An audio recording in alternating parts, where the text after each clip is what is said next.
ভালো খাইতে চান তাহলে দেখা গেল 500 যেতে পারে। ঠিক আছে, এখন এটা হচ্ছে ভাই মনে করেন যে সেটা হচ্ছে খানার বিষয়টা হচ্ছে আপনি যদি এইখানে এসে যে রকমের খাবেন সেই অবস্থায় মনে করেন যে টাকা উঠবে। যারা মিডিয়াম খানা খাবেন দেখা গেল সপ্তাহে একদিন মাছ বা দেখা গেল ডিম, আপনার শাক সবজি, আপনার দেখা গেল ভিন্ন আইটেমের খানা দিয়ে মিডিয়াম খানা বলে।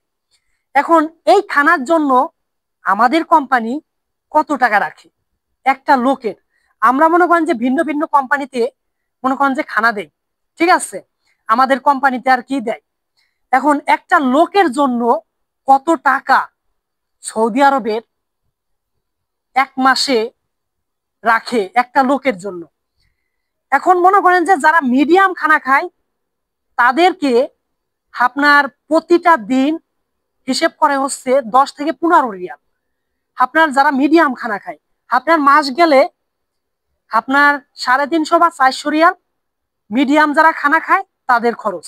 ঠিক আছে, আপনার মনে করেন যে আপনি যদি নিজেই পাকায় খান তাহলেও আপনার 300 রিয়াল লাগবেই, 300 থেকে 350 রিয়াল লাগবেই এই সৌদি আরবে।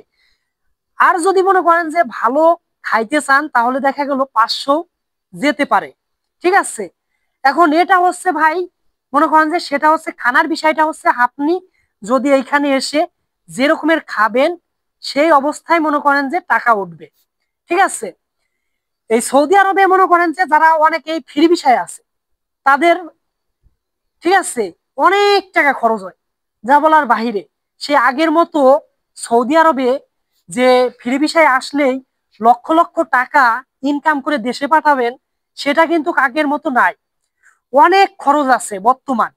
মনে করেন যে ফ্রি ভিসায় যারা আসছে না হলেও মনে করেন যে যদি 3000 রিয়েল এক মাসে ইনকাম করে তাদের 1000 রিয়েলের উপরে খরচ আছে। ঠিক আছে, ইনকাম আছে কাদের? যারা কাজ জানে, ভালো দক্ষতা, তাদের ইনকাম অনেক টাকা। ঠিক আছে, তাদের জন্য হচ্ছে ফ্রি ভিসা। তাদের দেখা গেল অনেক টাকা যদি খরচও হয় তাদের মনে হবে না যে খরচ করছি। ঠিক আছে, আপনি যদি মনে করেন যে ভিন্ন ভিন্ন কোয়ালিটির কাজ জানেন তাহলে মনে করেন যে সৌদি আরবে আসতে পারেন ফ্রি ভিসায়। আর যদি কোনো কাজ জানেন না বা কোনো কিছু জানেন না তাহলে মনে করি যে আমি মনে করি যে ফ্রি ভিসায় না আসাটাই ভালো।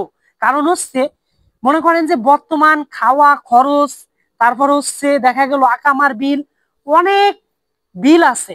এইগুলো মনে করেন যে আপনার যদি ইনকাম করেন বা না করেন তাহলেও আপনার দিতে হবে। ঠিক আছে, এটাই হচ্ছে সর্বশেষ কথা। আপনি যদি ইনকাম নাও করেন আপনার তো খানা তো খাইতে হবে, সেটার জন্য আপনার 350 রিয়াল যাবে। তার জন্যই আপনাদেরকে বলি বর্তমান মনে করেন যে সৌদি আরবে খাওয়া খরচ অনেক বেশি। ভাই ফ্রি ভিসায় আসেন, তবে দেশে কিছু কাজ শিখে আসেন। বর্তমান দেখা গেল এসির কাজ বা দেখা গেল আপনার টাইসের কাজ, ভিন্ন ভিন্ন কাজ আছে। মানে ডিজিটাল যুগ বর্তমান। মনে করেন যে যেই সব কাজের দক্ষতায় মূল্য আছে